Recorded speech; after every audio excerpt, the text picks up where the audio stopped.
Hola a todos y bienvenidos a otro emocionante episodio de Bitcoin y criptos en español. Soy Paulina, una asistente digital guiándote en el episodio de hoy. Junto con Juan Landi nos encontramos en Amsterdam, donde asistiremos a una serie de charlas fascinantes sobre Bitcoin en el evento Bitcoin Amsterdam los días 9 y 10 de octubre. Además, estaremos entrevistando a varios personajes interesantes, desde desarrolladores hasta inversores y entusiastas de Bitcoin, que compartirán sus conocimientos y experiencias. No se lo pueden perder, así que prepárense para sumergirse en la conferencia Bitcoin más importante de Países Bajos.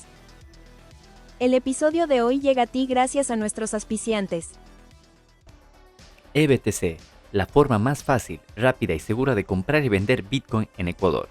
A través de sus cajeros Bitcoin ubicados en diferentes ciudades del país, puedes comprar y vender Bitcoin y otras criptomonedas con dinero en efectivo. Recuerda que para más información puedes visitar su página web bitcoin.com.es, donde encontrarás tutoriales, preguntas frecuentes y la ubicación de todos sus cajeros Bitcoin. EBTC, el futuro empieza con nosotros.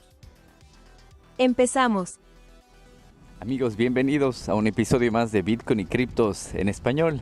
En este episodio me encuentro en Ámsterdam, específicamente en la zona de Westergas, se llama esta zona, y estoy asistiendo a la conferencia Bitcoin Amsterdam 2024. Entonces, gracias a los organizadores me invitaron a este evento.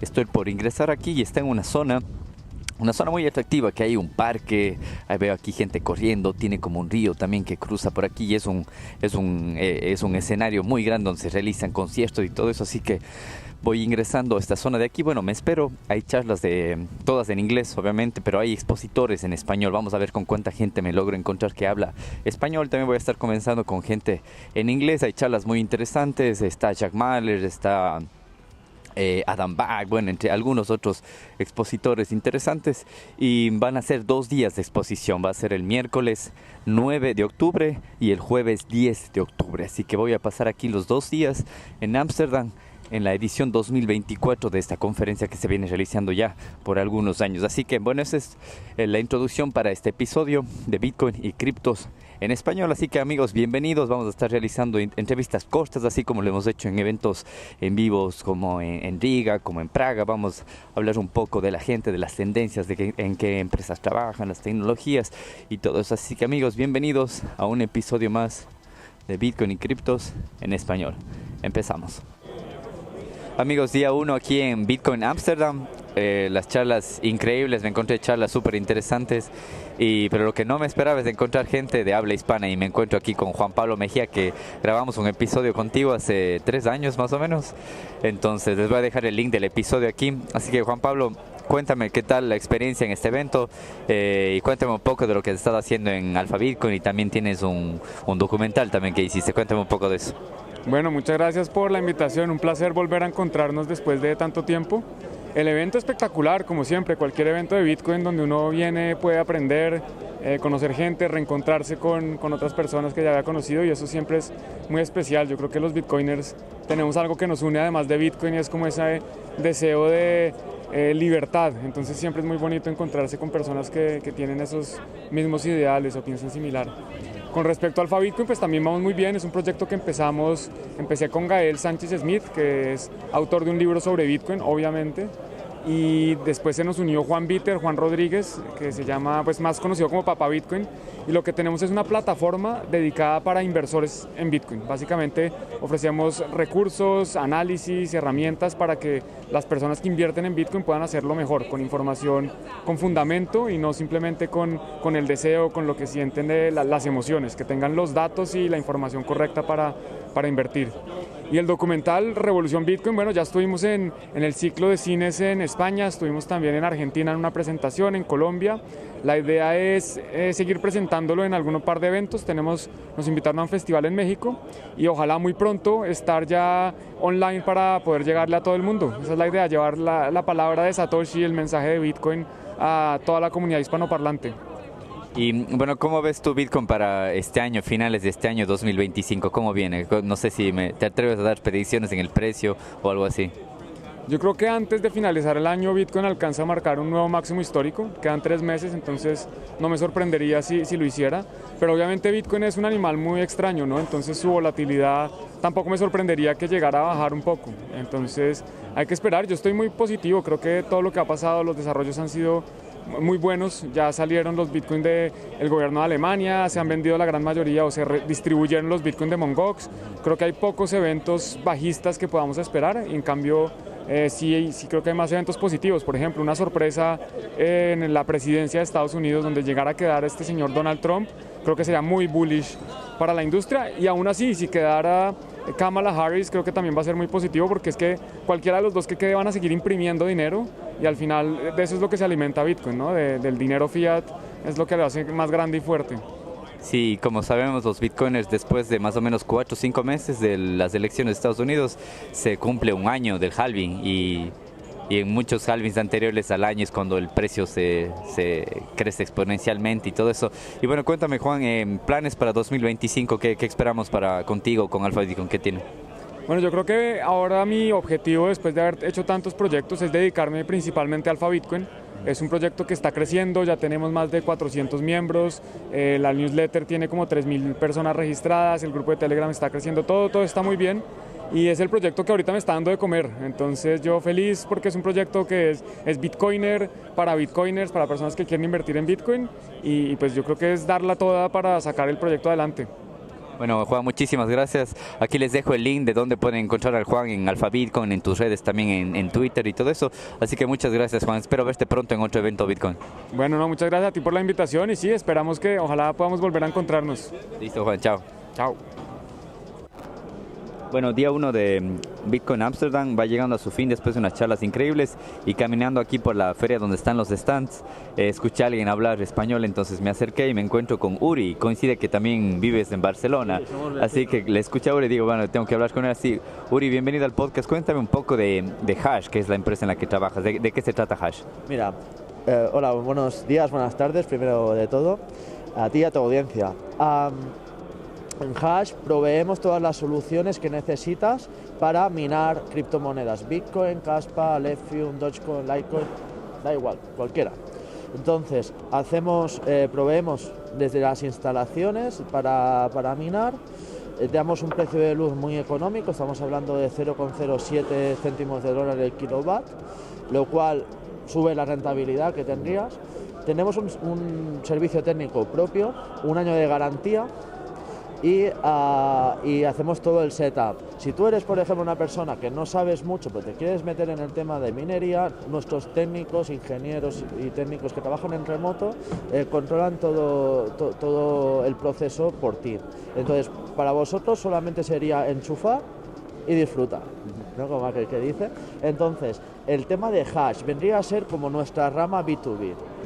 Buscando inversores grandes, institucionales, que quieran poner más de 200 máquinas, tal. Entonces les proveemos toda la infraestructura, el cooling system, que es el sistema de enfriado, el precio de la luz, hacemos todo eso, pero también tenemos otra rama, que es minandovoy.com, que es una tienda online en España, que nos dedicamos a retail. Entonces tenemos esas dos ramas. En Barcelona, por ejemplo, en calle Casanova número 92, en Eixample, podéis pasaros y si tenéis cualquier duda os hago asesoría, miramos cuál es la máquina que puede encajar con vosotros, etcétera. De hecho, lo que queremos ser es muy cercanos para llevar el mundo del blockchain a cuantas más personas mejor, porque es un mundo complejo y es hacerlo lo más fácil posible. Esa es nuestra misión. Vale, y me comentabas que no solo brindan los equipos, sino también containers donde se puede armar todo el contenido y también de que dónde están ubicados si alguien pone los equipos de minería. Nuestro land, nuestro terreno estaría en Dubái y donde podemos proveer terreno, ya tenemos incluso containers preparados para funcionar. Estamos hablando de que lo tenemos ahí, ya está todo preparado, 1 megawatt de energía. También podemos habilitar la infraestructura, si por ejemplo tú tuvieras unos terrenos en Sudamérica o en Finlandia, en cualquier lado del mundo, podemos proporcionar la infraestructura también necesaria. Ahora, si vais a hacerlo 100% con nuestros servicios, nosotros tenemos, we are based in Dubai, ¿no? Estamos en Dubai y ahí es donde tenemos nuestros terrenos y nuestras instalaciones y todo.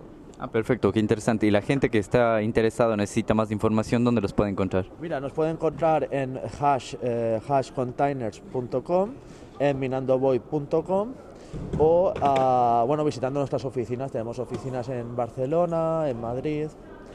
Barcelona es calle Casanova número 92 y en Madrid es calle Canarias número 40. Perfecto, ya lo tienen ahí. Les dejo igual los links aquí de todo Hash para que la gente que le interesa lo pueda revisar. Muchas gracias. De nada, que vaya muy bien. Pasa buen día. Bien amigos, continuamos el día número 2 aquí en Bitcoin Amsterdam 2024 y entre las charlas interesantes que el día de hoy encontré hay un partido político libertario y que tiene uno de sus representantes aquí en Bitcoin Amsterdam y es pro Bitcoin, así que su nombre es Tom Van Lamont, así que lo tengo aquí, le voy ahora a presentar en inglés. Tom, welcome to my podcast, and I will be honest with you, so I really was surprised in your talk because I think you are one of the first politicians like pro Bitcoin that I met here in Europe. So please tell me a little bit about your political party and what you do here exactly in the Netherlands. Yeah, of course. Well, thanks for the invite. And the thing is, I think why we are the only one is because libertarianism is like anti-political. We want the government to have as least power over the people. We want the people to have the power and to decentralize the power. That's what libertarianism wants, and this is what Bitcoin wants as well, in my opinion. It very aligns with libertarianism. So, in my opinion, it doesn't incentivize other politicians to do. As I said in my talk on stage, politicians get a lot of power from going into debt and in printing money, because then they won't have to raise the taxes. And when they campaign for office, when they try to get votes, they will never say, I'm going to raise your taxes. Because if they do, they won't get the votes. So they do it through the back way and they lend money. But this causes inflation and people don't know about it. So it's a hidden tax, and it's, in my opinion, it's very unethical. But this is why the banks and the politicians mostly work together, and it's not in their own benefit to be transparent about this issue. So, as we were talking, you mentioned that actually right now you are the only libertarian political party in the Netherlands. So tell me a little bit about the obstacles that you are reaching every day or to try to onboard the rest of the political parties about this subject.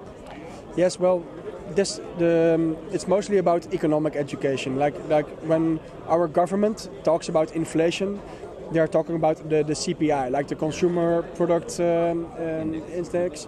And in our opinion, this is false. This is not inflation. This is like the value in the market, right?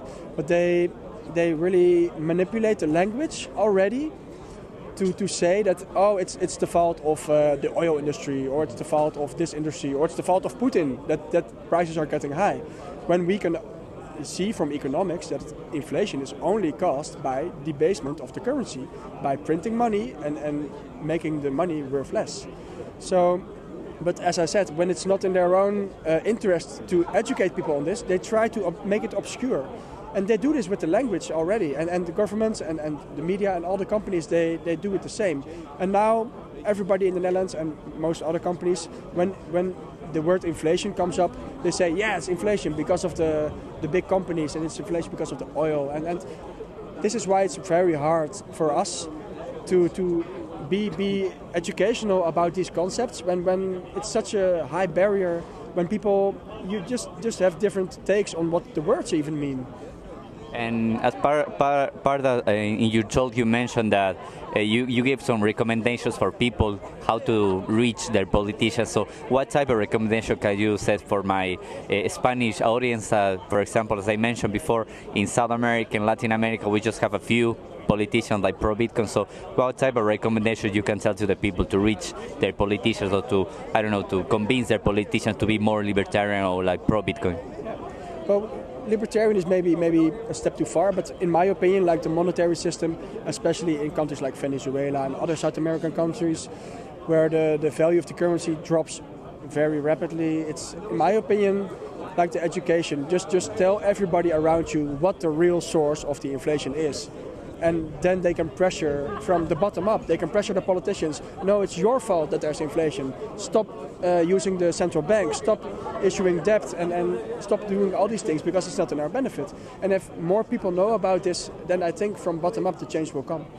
And maybe the last question, you as a libertarian politician, you and your political party, what are the challenges that you are seeing, for example, for next 2025? I don't know, maybe CBDCs that is sounding all around the world, in Europe as well. So tell me, which are the challenges that you are facing next year? Yeah, well, the CBDC is a big one. Like, in our opinion, there's so much inflation in the system. Like when we see during the COVID times, they printed a lot of money, and even in the Western countries, normally, like in South America, people know about inflation, but in the Western countries now, it's also becoming visible. Like, our groceries are twice as expensive as they were 2 years ago. So even in the Western countries, they can't even sweep it under the rug anymore. So now, in my opinion, the system is failing, I think, because like the banking system and the financial system, it's all based on trust. It's based on the sentiment inside the countries, mostly. Not really about the backing of gold or anything, it's based on trust. So if the trust goes away, then the system will fail. So this is why I think they need the central bank digital currency. Because when the trust fails, a bank run will follow. Like, people will go and they take, no, I'm going to take my money out of the system, I'm going to do something else with it, and in that instance, it fails. So when they have the central bank digital currency, they can restrain you from taking your money out. And this is what I feel is why they want this. Okay, thank you, Tom. So I hope you the best with your political party, because I think, as you mentioned, it's not really like an easy job that you have right now, and you are like the only ones doing that job here. So thank you, Tom. Thank you very much, and thanks for the time. Bien, amigos, continúo en Amsterdam 2024, día número 2, y me sigo encontrando con gente muy interesante. Las charlas también están muy interesantes, y entre las personas que me encontré estoy con Martin, quien era el director de marketing de General Bytes. Como ustedes saben, General Bytes es el productor de cajeros Bitcoin más grande en todo el mundo. Incluso uno de nuestros auspiciantes en el podcast utiliza cajeros de General Bytes en Ecuador, así que estoy con Martin, voy a conversar con él. Martin, welcome to the podcast. It's really nice to meet you finally in person, because I saw you on videos. You were like part of General Byte like for a long time, and as I mentioned before in previous episodes on the podcast, General Byte invited me to the GB days back there in June for the BTC Prague event, and it was really cool. But you were not there, so I was not that lucky to meet you in person. But finally here in Amsterdam, I met you. So welcome to the podcast. Tell me a little bit your experience, like the early days of General Byte, how you joined and all that stuff. Well, I met Karel Kijowski, my business partner. I met him on 10 years ago this year, Bitcoin Amsterdam. He had an ATM, the BATM1, BATM2. I had a different ATM I sourced from elsewhere, and I had problems getting my ATM to work. And Karel had the only General Bytes, so had the only ATM that actually worked on the show. So I got in touch. I bought the first ATMs, and at one point I joined the company because it was a growing market, and we had to sell more machines and grow Bitcoin this way. So he suggested I join General Byte. So for 8 years, or 9 years almost, I stayed with General Bytes and helped them grow to become the world's largest producer of Bitcoin ATMs globally. Yeah. So how can you describe the growth, the evolution of General Bytes? Because as you mentioned, General Bytes started with just one model, well, the BATM1, BATM2, but now they have like more than 4. Correct. It's what Karel always did is he wanted everybody's feedback and constantly keep soliciting feedback. We feed those into a knowledge base, and then we take all the suggestions, improvement suggestions and complaints and other things, and we talk about those in our weekly meetings. Every department. So the developers, they have the development meetings, anything related to development, new features, new requirements, new AML KYC requirements for search-specific jurisdictions. We then take those ideas and we build them into the software, and then we keep iterating. So every 2 weeks there is a new version, which not only fixes the bugs but also makes new improvements in functionality, or in other ways that people are compliant. And I think it's really important to keep listening to your clients, because they often know better the product, how the product works, then you as a developer, they discover stuff, and this way you can keep improving. At one point, we had first the one-way machines that's just for buying cryptocurrency, like the BATM1 and BATM2. But then we found many two-way ATMs, which are great because it allows the operators to make money on the off-ramp as well. So we started building those, but to do that, we had to change the design of the machines because not all the electronics would fit in otherwise. So therefore we released the BATM3. But then some of our clients, they wanted to have a big safe, like a bank vault. So we released the BATM3 XXL with a big bank safe in it and a code lock. So if you, some of our clients, they use money transmitter services to empty the ATMs and credit their accounts. That way they can grow beyond their physical location. There are requirements for that. You need specialized locks, usually from S&G, that have an audit trail of who opened them. So it's not that they know that the door has been opened, but they know exactly who opened the door with their PIN or fingerprint. And that is important and needs to be implemented, but for that we had to design another new model. So we kept improving the models, and then we found that no matter how many models we produce, it will never be the perfect fit for the operator unless we start customizing every one of those models so that people can say, I don't want NFC. Yes, I do want a printer. No, I don't want a cash acceptor and recycler. I want a high-speed dispenser. So this way people can order their ATM instead of a standard ATM that one size fits all. And I think that's really important because it helps our operators grow faster.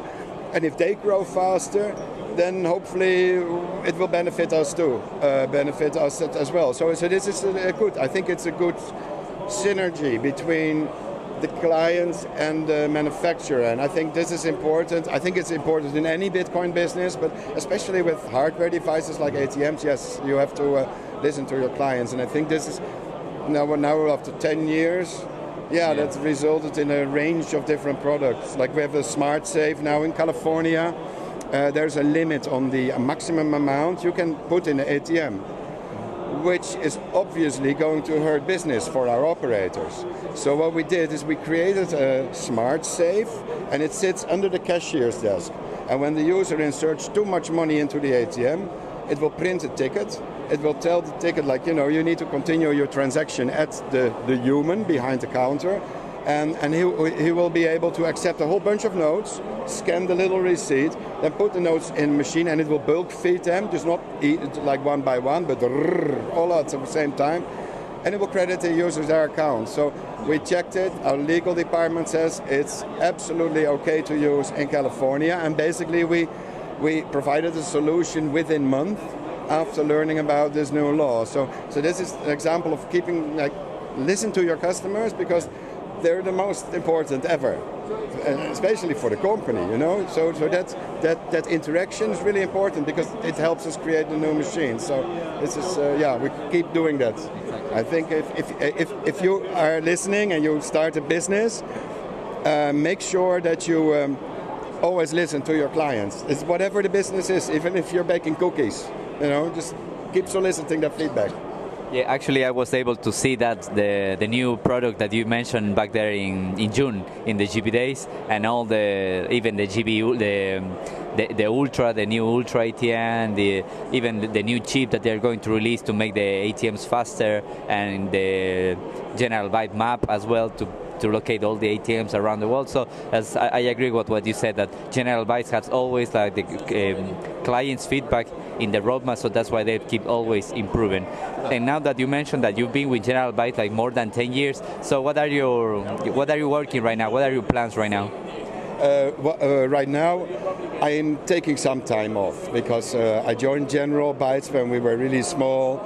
Now we're the largest manufacturer globally. So for me personally, my work is I felt like my work was a bit done there. They can manage without me, and they're doing a good job in my opinion.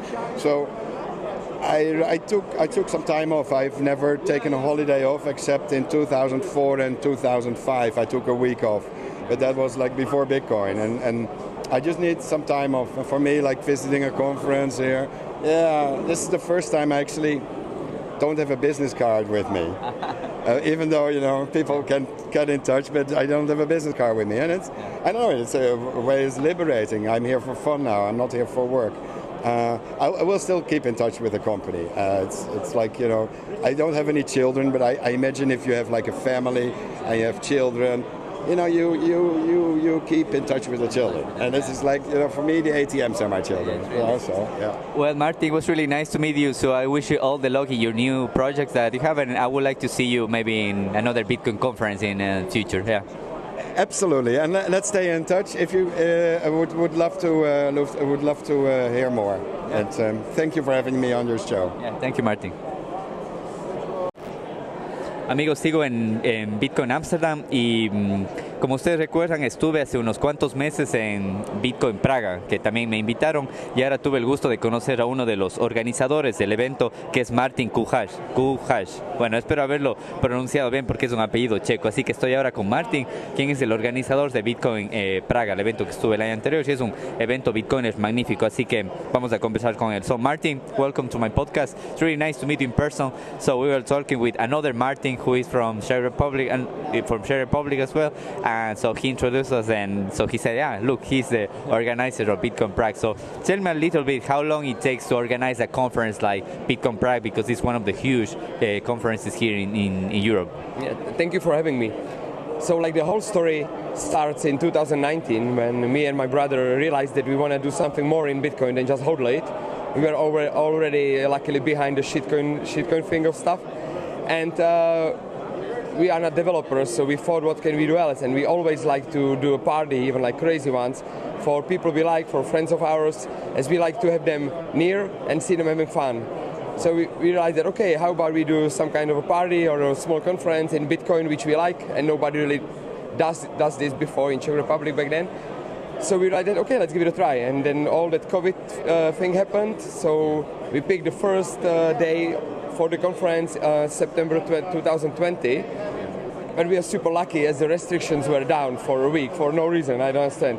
So we got huge traction because we were basically the only ones who were organizing anything back then, attracted 450 visitors, and we need to understand that the Czech Republic is a small country, it's 10 million inhabitants only, so like having 450 Bitcoiners or first conference of it ever, and we doubled the number a year after, doubled it again in 2022, so we had 2,100 visitors, and our local conference, Czech only, and somebody told us that, hey guys, are you aware of the fact that you are the biggest non-English speaking conference in the world? And we said, okay, like, interesting.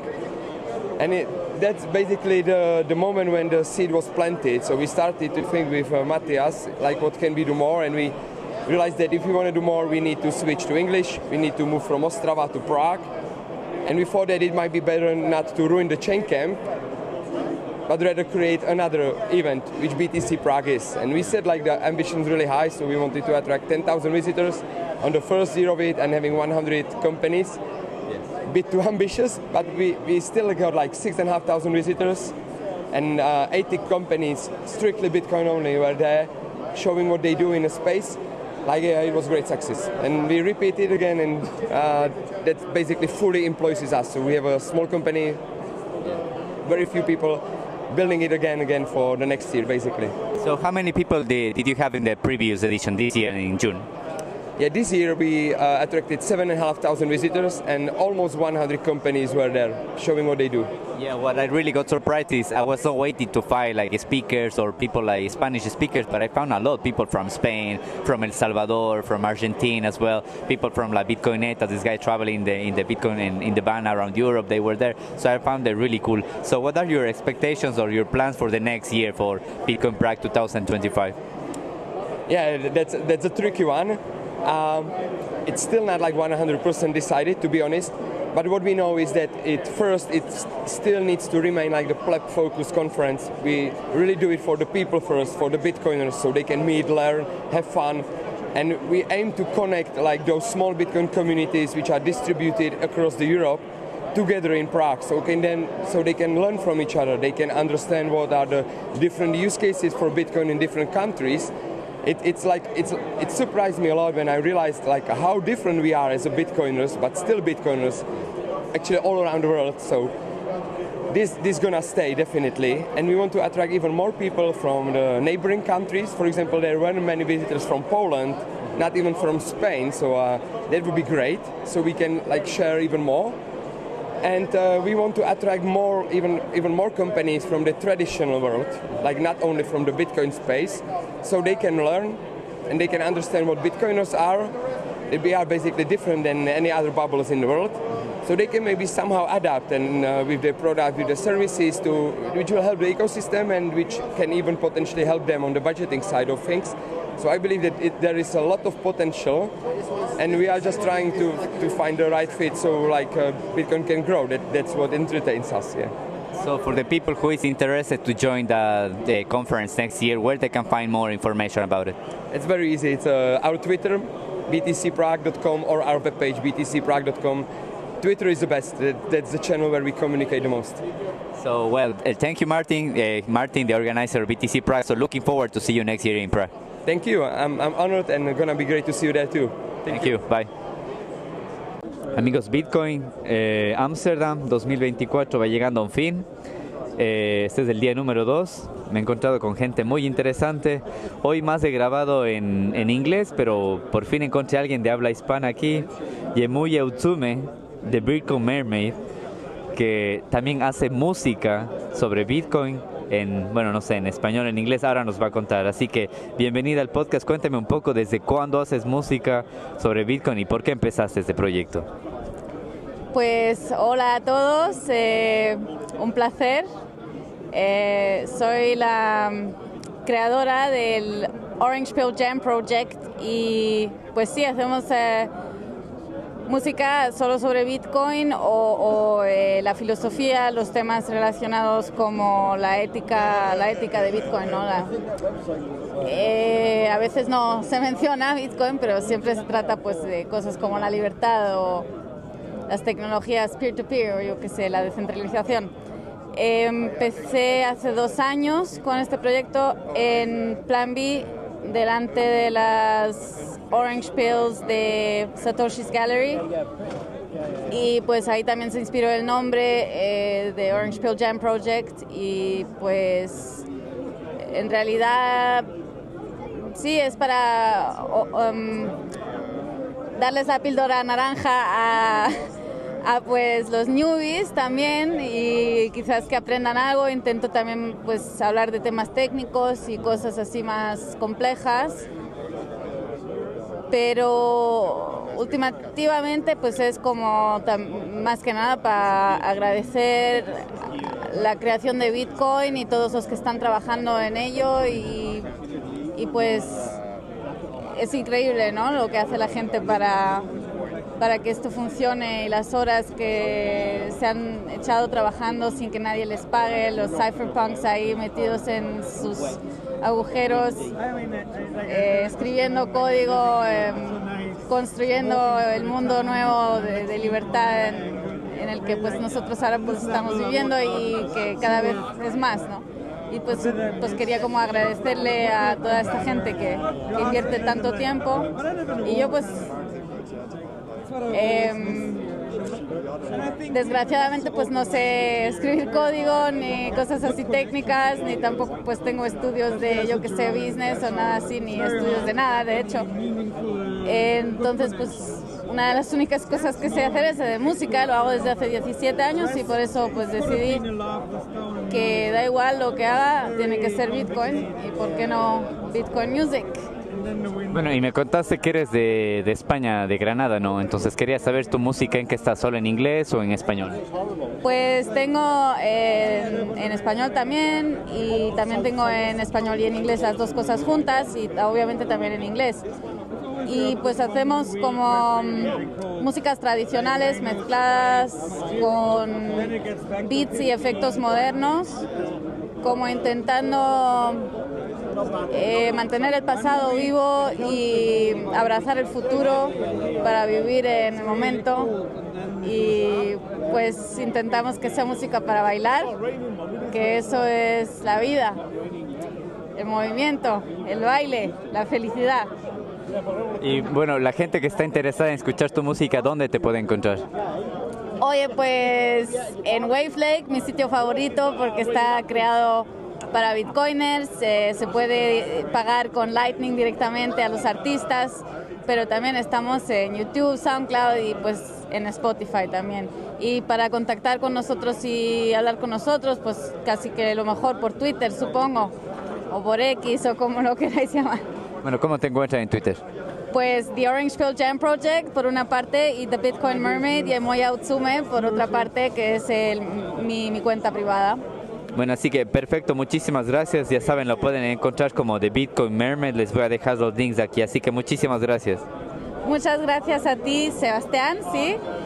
Fue un placer y bueno, pues un saludo muy grande a todos los latinos ahí fuera y espero que pues me escuchéis y me dejéis ahí un comentario diciéndome si os gusta o no y pues lo que se puede añadir o lo que no, si tenéis alguna idea. Yo estoy encantada de recibir inspiración y espero que os guste porque para eso está.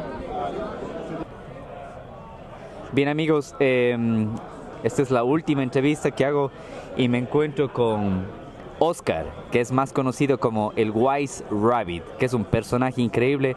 Estuve en una de sus charlas en donde mostraba las protestas que hace, incluso frente a bancos centrales en Suiza, con su cartel que dice: la inflación está creciendo y nosotros también, pero en forma de protesta, como que la gente está creciendo protestando en contra de los bancos centrales. Así que ahora voy a cambiar a inglés para conversar con Oscar.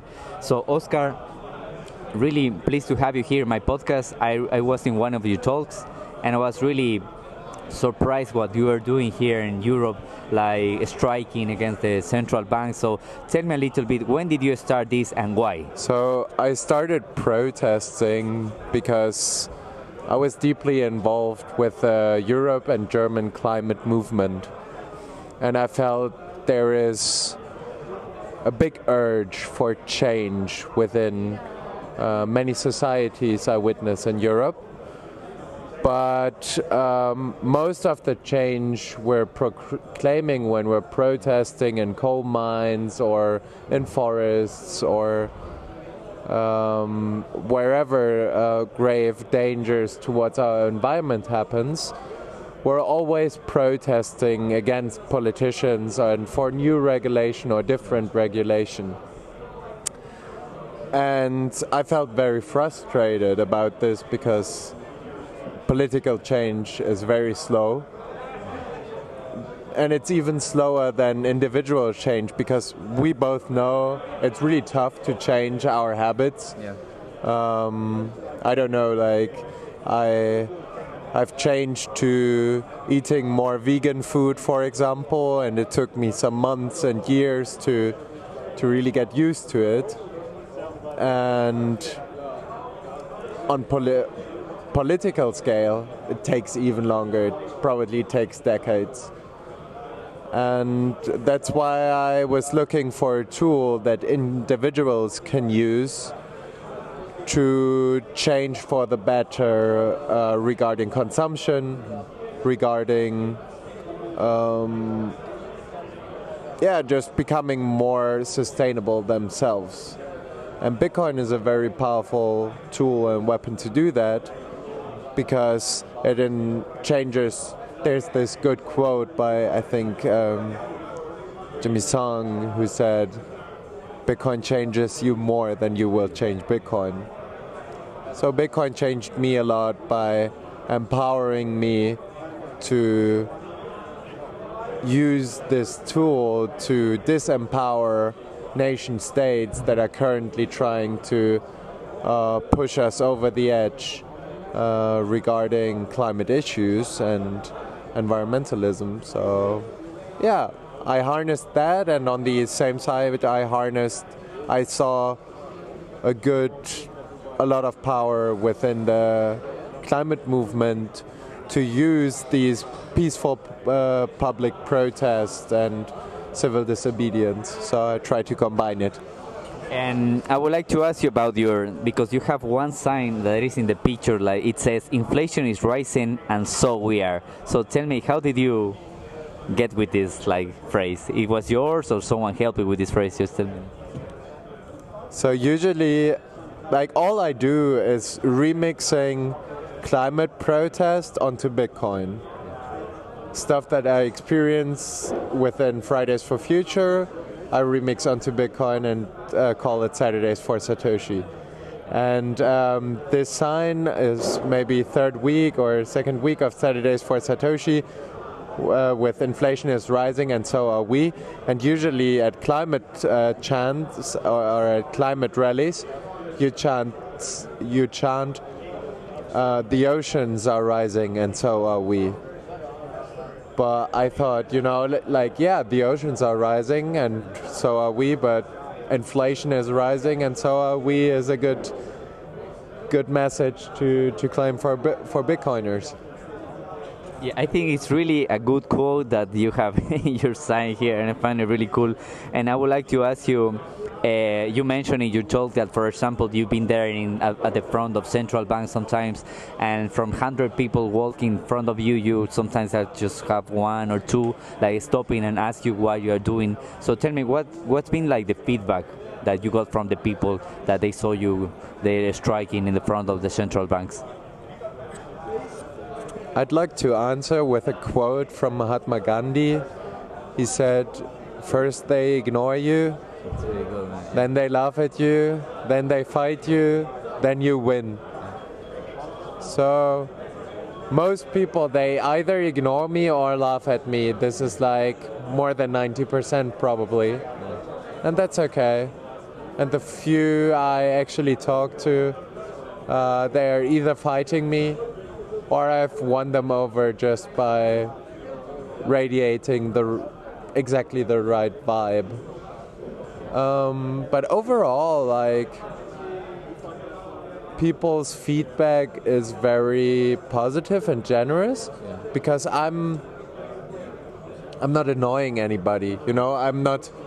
If I was there, if I was in front of the banks, hindering people from entering the banks or withdrawing their money, then they would be much more defensive, because I'm actually forcing them to do something that they don't want, or forcing myself to hinder them from doing something that they want. But that doesn't happen with this kind of protest. So most people are very appreciative. And I really appreciate what you're doing. I hope to have more people like you complaining, not only in the Netherlands or in Germany or in Switzerland, but complaining all around the world. And I would like to ask you the last question, because I saw in your profile that they said, I think it's your phrase, that they said, there might not be a planet B, but I got a plan B on how we may fix our sociological issues. So tell me a little bit about that phrase. How you reach with that phrase? A little bit about my plan B? Yeah. Well, it's just, I believe we have a better world if more people would adopt Bitcoin as their tool to transact monetary value. And a big question I see in the Bitcoin space is, how do we actually get more people to enter and share this belief system? And I believe we can do that by building this decentralized social movement on top of Bitcoin. Everybody who is maybe not a super good coder but still wants to contribute to Bitcoin in a beneficial way can do that by just grabbing their cardboard, a pen, their favorite Bitcoin message, and stand in front of their local bank on Saturdays for up to 21 blocks. Man, that's really cool what you're doing. I really appreciate your time. So for the people who is interested in all what you're doing, where they can find you? So follow the Wise Rabbit on Nostr. Yeah, you can find me on Nostr. Just look for the Wise Rabbit or OKIHAS and you will find me.